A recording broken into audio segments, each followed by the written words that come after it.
अस्सलाम वालेकुम। आज के इस वीडियो में मैं जमील मज़हरी की रुबाई लिखने जा रही हूँ और साथ में पढ़ती भी जाऊँगी ताकि लिखने और पढ़ने की दोनों की मश्क हो सके। ए हम नफ्सो सोज़े जिगर देते जाओ।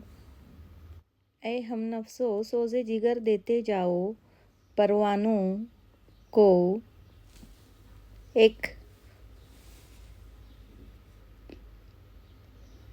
रक़्स-ए शरर देते जाओ।